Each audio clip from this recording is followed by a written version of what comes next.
prior to, and I'm talking just in maybe the decade prior to the 1944 establishment of the park, uh, uh, bears, went from being at least an occasional, somewhat regular occurrence, if not abundant, to basically not being there. And I'll qualify that by saying, to me, being there means reproducing, and females bringing up cubs. Biologically, those are the key players to a population. In contrast to the males, which during those years came through at least. There are records, there's photographs of sightings, but always, as well as I could tell, transient animals. And that's what males do, is that they will, typically when young and dispersing away from their home territory, they have to go off on big treks trying to find habitat, females, and hospitality, you might say, where they're not persecuted.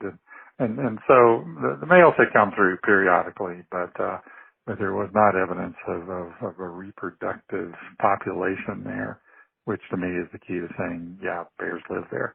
As well as I can tell, obviously I mentioned the heavy intensive agricultural use, lots of sheep and goats, which are particularly vulnerable to bears, and mountain lions, I might add.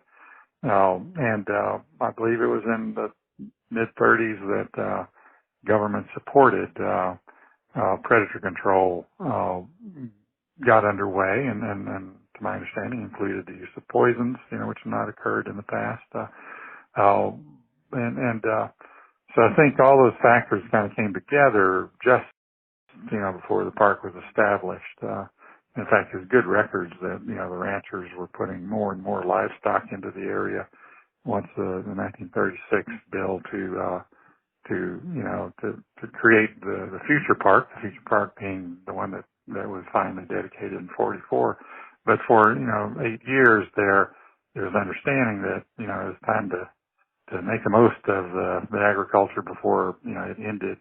And I'm sure that included predator control for the great increase of animals that had come along. And then prices were up for those animals. It was also an economic thing during the war years, 41 through 45 or 6.